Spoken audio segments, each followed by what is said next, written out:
Mail order bride got off at the wrong station, but a little girl said, Papa God finally answered us. Dust Creek, New Mexico Territory, late summer 1887. The wind carried heat and grit across the plains, sweeping over the wooden slats of a sun-bleached platform that served as the town's only train stop. Dust Creek was barely a dot on any map, with one general store, one saloon, and a rail line that forgot it as often as it remembered. The sun hung low in the sky, casting long shadows on the dry earth. A hiss of steam broke the silence as the locomotive screeched to a halt. The doors opened with a metallic groan. Out stepped a young woman, her boots fresh with city polish, her dress far too fine for this land, and her gloved hands clutching a small brown suitcase.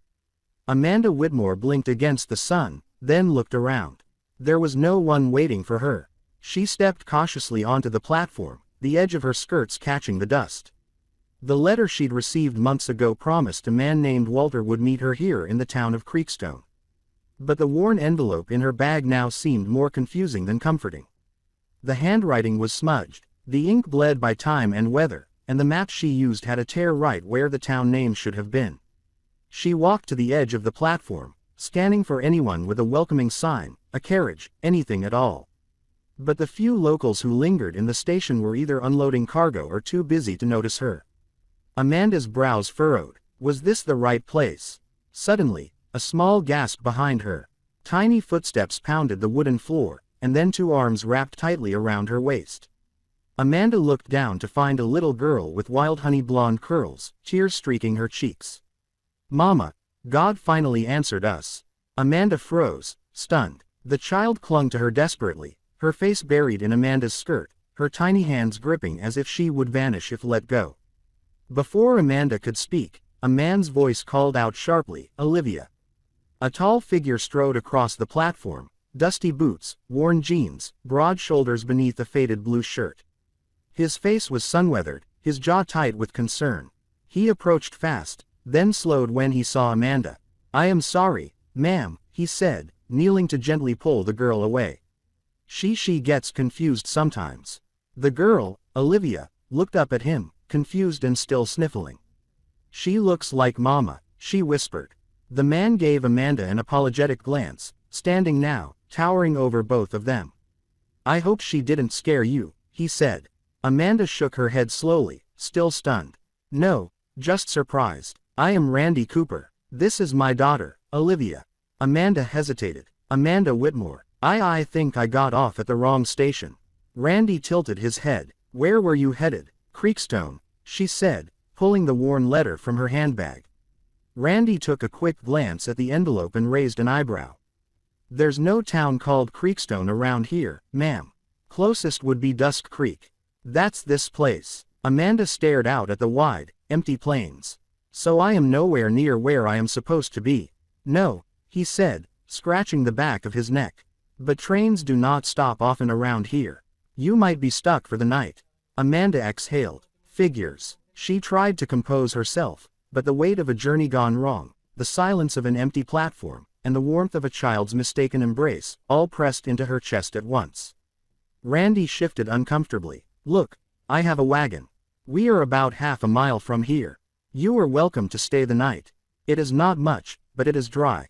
And my daughter, well, she will not stop asking about you otherwise. Amanda hesitated. The sun was nearly gone now, the wind colder. No hotel, no lantern-lit town. Square, no carriages waiting, just this man, this child, and a wide sky that offered no shelter. Thank you, she said softly. That would be very kind. Randy gave a small nod. Olivia reached for Amanda's hand. I mean, Miss Amanda, she whispered, cheeks turning red. Amanda smiled gently and took the child's hand. As the three of them walked off the platform, the train hissed once more behind them, then rolled away into the desert night, leaving behind a woman who had gotten off at the wrong station and into the right story. The sun rose early in Dust Creek, casting long shadows across the dry earth and stirring the desert air with a brittle breeze. The Cooper Ranch sat at the edge of a scorched prairie where the land seemed to stretch forever without promise. The house was plain patched in places with a small barn and a well that groaned when drawn too fast. Inside the morning smelled of coffee and weathered wood. Amanda sat stiffly at the edge of a chair, holding a chipped cup, watching Olivia carefully butter a piece of cornbread. The child had not stopped smiling since she woke up. Randy was outside, splitting, kindling. The rhythmic crack of his axe echoed through the morning silence. Amanda's eyes wandered to the mantel where a small photograph rested in a carved wooden frame. An image faded by time. A woman with soft eyes and a familiar warmth. Olivia's mother, surely. Her name was Lily, Olivia said, catching Amanda's glance. Amanda turned startled. My mama, the girl continued. She used to sing at bedtime. I do not remember the songs anymore, but I remember her hands. They were soft like yours. Amanda smiled faintly, heart-pinching. Do you miss her? She asked gently. Olivia nodded. Every day, but Papa says missing someone is proof they mattered. Outside, the axe fell one more time, then stopped. Amanda rose and stepped out onto the porch. Randy was stacking the last of the firewood, his sleeves rolled up, sweat darkening the fabric. Can I help with anything? She asked. He looked up, wiped his brow with the back of his hand. You do not have to. You are our guest. Amanda folded her arms. I would rather be useful. Randy hesitated, then gestured toward a basket of apples beside the door. Olivia and I were going to make a pie this afternoon. She is no good at peeling. Amanda nodded. That I can do. They worked in companionable silence for a while. Amanda peeling apples, Randy mending a fence post nearby. The land was quiet except for the wind in the grass and the occasional bray of their old mule. I was in the cavalry, Randy said finally without looking up. Served 3 years. Got this place after the war. Amanda paused, surprised by the openness. My wife died here, he continued, giving birth to Olivia. There was nothing I could do. Amanda lowered the knife. I am sorry, he nodded once. She was the only woman I ever loved. I figured I would die a widower. Amanda waited, sensing there was more. But Olivia started praying every night, Randy said, his voice low, asking God for someone who could read bedtime stories. Brush her hair, hold her when it storms. He turned, then met Amanda's gaze. I thought maybe I could order a bride. I filled out the papers, even paid for the postage, but I could not bring myself to send the letter. Amanda swallowed, fingers curling slightly around the apple in her hand. I was afraid, Randy said, afraid someone would come and I would not have the heart to love them, that I would disappoint Olivia all over again. And now, Amanda asked quietly. He looked at her long and searching, but said nothing. Later that evening, Olivia knelt beside her bed, hands folded, eyes closed tight. Dear God, she whispered. Thank you for sending someone kind. I know she was not meant to come here, but maybe. Maybe. You knew Papa would never ask, so you sent her anyway. Amanda stood at the doorway, unseen, her hand over her heart.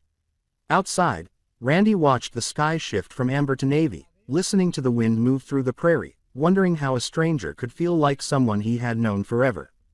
Amanda stood beside the stove, stirring the pot slowly as the scent of simmering beans filled the small kitchen. Her dress, once pressed and proper, now held faint traces of dust and firewood. Her sleeves were rolled, hair pinned loosely, and there was a quiet ease in the way she moved, like a woman settling into a rhythm she had not known she craved. Randy leaned against the doorway, arms crossed, watching her. Olivia was outside, chasing a chicken across the yard, laughing freely. You cook like you have done it on a wood stove before, Randy said. Amanda glanced over her shoulder. I have not, but I watched the housekeeper in Boston. She let me try sometimes when my mother was not looking. There was a beat of silence between them. Then Amanda turned fully toward him, wiping her hands on a cloth. My mother wanted me to marry a banker, she said. 43, widower, owned half a block near Charles Street, wore his hair too wet and his cologne too loud. Randy raised a brow. Why did you not? Because I could not see myself sitting in drawing rooms for the next 40 years, pretending to be someone's trophy. I wanted something else, something real. She paused, eyes flickering to the window where Olivia was now making daisy crowns in the dirt. I answered an ad for a mail-order bride. The man wrote sweet letters, promised open skies and an honest life, but I never got to meet him. Not even sure if he ever meant to meet me. Randy frowned. You said you were headed for Creekstone. Amanda nodded. That is what the letter said, but the name was smudged and my map tore right through the county lines. I got off here by accident. Randy exhaled, looking away. Not many women come this far west without knowing exactly where they are going. Amanda smiled faintly. I suppose I was not looking for a place. I was hoping to find a reason to stay. That night she mended one of Olivia's old dolls, sewing back the button eye and stitching the arm. Olivia watched her wide-eyed. Can you braid hair, too? The girl asked. I can try, Amanda replied. Olivia crawled into her lap without hesitation, the doll pressed against her chest. Amanda ran her fingers gently through the child's curls, working slowly, carefully. The house was quiet, except for the pop of firewood and the soft hum. Amanda sang an old lullaby she barely remembered. When Randy returned from feeding the livestock, he paused at the doorway. Amanda was rocking gently in the old chair, Olivia asleep against her shoulder. She looked up at him and whispered. She asked if she could call me Mama. He nodded once, voice low. She never asked anyone that before. Amanda's eyes shimmered in the firelight. I said she could if she wanted. Outside, the stars blinked awake over the silent plains. Amanda had not found the man she was supposed to marry, nor the town she was meant to reach. But within this cracked little house, with a father who barely spoke, and a child who loved freely, she had stumbled upon something far rarer than what any letter promised, a place where she was not expected, yet already needed. Amanda stood in front of the mirror that hung slightly crooked in the hallway. The sun had dipped beneath the horizon, and the warm tones of dusk faded into the cool blue of evening. She smoothed the front of her dress, fingers pausing at the frayed strap on her shoulder. It had torn slightly the day before while she was hauling water from the well, a small rip she had meant to mend, but now it was stitched perfectly, clean, precise needlework. The thread even matched the original seam. She hadn't touched it. Amanda blinked, gently tracing the careful handiwork. Downstairs, the aroma of roasted chicken and cornbread drifted through the house. She followed the scent to the dining room where a table had been set with modest care. Tin plates, mismatched cups, a pitcher of well water, and a candle flickering inside a mason jar. Randy was already seated, sleeves rolled, hands scrubbed clean. Olivia sat beside him, legs swinging beneath the chair, grinning as Amanda entered. You fixed the strap on my dress, Amanda said softly, taking her seat across from them. Randy looked up from his plate, a slight shrug in his shoulders. It kept slipping off. Thought it might bother you. Amanda glanced down, touched the seam again. It did. Thank you, Olivia beamed.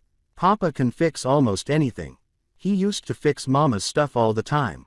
He even fixed the rocking chair when it broke. Mama said he had a quiet kind of magic. Randy coughed lightly, reaching for the cornbread. Eat, Olivia, Amanda smiled. Then noticed something else. The chair she was sitting in last night, it had wobbled so badly she was sure it would collapse. Now it was sturdy, firm. She ran her hand under the seat and felt the new nails driven into the wood. She looked up at Randy, her expression softening. You fixed the chair, too. He avoided her eyes. Just did not want anyone falling over during supper. The lamp overhead was a single oil fixture, its flames steady behind cloudy glass. It bathed the room in warm amber light, wrapping the table in a softness Amanda had not felt in years. They ate in near silence, save for the occasional clink of fork on plate, or Olivia's quiet chatter about a bird she had seen in the barn rafters that afternoon. At one point, Amanda reached for the water and Randy reached at the same time. Their fingers brushed. Both paused, then pulled back. Amanda let out a small laugh, trying to cover the sudden stillness in her chest. After the plates were cleared and Olivia wandered to the hearth to play with her doll, Amanda stood beside the table, hands folded before her. Thank you for dinner and for letting me stay another night. Randy met her gaze for the first time that evening. You do not have to thank me. It is just food and a roof. No, Amanda said, voice gentle. It is more than that. He opened his mouth, then closed it again, uncertain. Amanda glanced toward the firelight where Olivia had curled up with her doll in her lap. Her small fingers traced the edge of the blanket Amanda had wrapped around her. I used to think warmth came from fine things, Amanda said, her voice quiet. Velvet fireplaces trimmed in gold. But I think sometimes it just comes from someone fixing a chair, so you do not fall. Rye's eyes softened. I do not talk much, he admitted. You do not have to, she replied. The flame from the lamp flickered gently between them. Neither moved, neither spoke again, but something passed through that quiet, a recognition, an understanding, a peace. Amanda looked around the room once more. The patched walls, the worn floor, the smell of wood's smoke and bread and honest air. And in that moment she realized something that startled her. There was more warmth here in this small, dusty house with a man who fixed broken things and a girl who believed in prayers than she had ever felt in all the years she spent among chandeliers and silk. The next morning, Randy stood on the porch, hands tucked into his belt, watching Amanda feed the hens with a steady rhythm and quiet care. Olivia ran circles around her, giggling with every flutter of feathers. The sun had not yet fully climbed the horizon, but something had already shifted in the air. She has a way with the animals, Randy muttered aloud, mostly to himself. By midday, Amanda was kneading dough in the kitchen, her sleeves rolled, hair pulled into a loose braid. Olivia sat at the table, threading yarn through a crooked piece of cloth with deep concentration. What are you making? Amanda asked, dusting flour from her hands. A scarf, Olivia said proudly. For when winter comes. For you, Amanda blinked. For me, of course, the girl answered as if it were the most natural thing in the world. Every mama needs a warm scarf. That night, after Olivia had fallen asleep to the sound of Amanda's soft voice reading from a tattered fairy tale book, Randy lingered by the doorway. She sleeps easier when you read to her, he said. Amanda closed the book slowly, her voice barely above a whisper. I sleep easier, too. He looked down, scratched the back of his neck. You have been helping a lot, more than I expected. If you want to stay a bit longer until you figure out what comes next. I would not mind. Amanda studied him, searching for meaning behind the offer. You sure it would not be an inconvenience? Randy shrugged. It is already quieter with you here, warmer, too. Amanda gave a small smile. Then I will stay a little longer. In the days that followed, the house bloomed in small, unspoken ways. Amanda added herbs to the stew, humming while she cooked. Olivia set flowers on the windowsill each morning. Randy laughed once at a story Amanda told about her aunt's prize poodle who wore pearls to dinner, and Olivia nearly dropped her spoon in shock. I did not know Papa could laugh, she exclaimed. Amanda smiled. Neither did I. Evenings grew longer, fuller. Amanda sang lullabibus by the fire, her voice weaving through the woods in silence. Olivia curled closer every night, her tiny body trusting and warm. One afternoon, a letter arrived by horseback from the next town over. Randy handed it to Amanda without a word. Her hands trembled slightly as she opened it. The handwriting was familiar. Her heart gave a strange twist. She read it once, then again. The man she had written to her intended groom had changed his mind. Said her delay in arrival was too long. Said the arrangement no longer suited him. No explanation beyond that. Amanda stood frozen in the doorway, the letter limp in her fingers. I was not enough for him, she whispered. Randy took a step forward. Amanda, she shook her head, her eyes shining. He never even met me. And still, I was not enough. She turned away, walked out into the yard where the wind lifted the hem of her dress and the sky stretched cruelly wide. Randy watched her go, unsure if he should follow. Later that evening, Amanda sat on the porch alone, knees drawn up, Olivia's half-finished scarf in her lap. Her cheeks were damp, but she no longer cried. Inside the house, Randy looked down at his calloused hands. Hands that once held a rifle, buried a wife, raised a child, and now hesitated over the thought of reaching for someone again. Amanda had lost something that day. A name, a plan, a future she once imagined. But as Olivia crawled sleepily into her lap and whispered, I love you, Mama, Amanda realized something just as powerful. She had found something, too. Something fragile, unspoken, real, and it was asking her to stay. The midday heat clung to the earth like a second skin. Amanda was in the garden pulling weeds between rows of beans when the sound of carriage wheels crunching gravel broke the silence. Olivia peeked through the kitchen window. Papa, she called. Someone fancies here. Randy stepped out onto the porch just as a tall woman descended from a glossy black buggy drawn by two chestnut horses.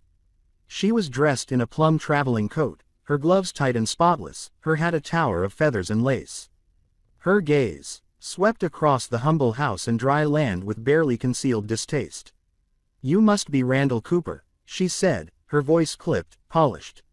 "I am Eleanor Hargrove." Rye's jaw tensed. He stepped down from the porch slowly. "I did not send for you." Eleanor smiled thinly. "No, but your sister did. Said you were too proud to finish what you started." She glanced around, frowning. "This place is smaller than I imagined." Amanda came into view, then wiping her hands on her apron. Eleanor's eyes narrowed. "And you are?" Amanda straightened. "Amanda Whitmore." Eleanor raised an eyebrow. "Ah, the help." Olivia rushed to Amanda's side, gripping her hand tightly. Amanda rested a calming palm on the girl's shoulder. "She is not the help," Randy said firmly. "She is our guest." "Guest," Eleanor repeated with a dry laugh. "That's one word for it." Amanda stiffened but said nothing.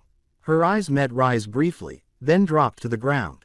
"I brought my things," Eleanor continued. "Where should I put them?" Randy did not move. "You came uninvited. Your sister said you needed a wife, a mother for your child, a woman with proper standing and resources to help manage this situation." Amanda turned then walked quietly into the house. Olivia looked up at her confused. "Where are you going?" "I am going to pack a few things," Amanda said gently. "No." Olivia clung tighter. "Do not go." Eleanor stepped forward. "Really, Randall, it is unwise to let a child grow too attached to someone who is clearly temporary." Amanda flinched at the word. Rye's face hardened. "You do not speak to her or my daughter that way." Eleanor looked taken aback. "I came all this way for you. You ought to show some gratitude." "I did not ask you to," Randy replied coldly. Inside, Amanda gathered her folded clothes, the little comb Olivia had given her, and the half-finished scarf. She moved with quiet hands, calm breath, but her chest was a storm. She did not want to leave, but she would not stay where she was unwanted. Downstairs, Eleanor paced the living room, inspecting everything from the faded curtains to the worn rug. "This house needs a woman with vision," she declared. "Someone who knows how to civilize rough edges." Amanda came down the stairs slowly, her small bag in hand. She did not look at Eleanor, only at Randy. "Thank you for everything," she said, voice steady but soft. "You gave me shelter when you didn't have to." Randy opened his mouth, but found no words. Amanda knelt to kiss Olivia's forehead. "Be brave, sweetheart." The girl clutched her tightly. "You are my mama. I prayed for you. You came." Amanda swallowed hard, blinking back tears. She stood, turned toward the door. "I will walk her to the station," Randy said, grabbing his hat. Eleanor rolled her eyes. "Suit yourself. I will have the kitchen aired while you are gone."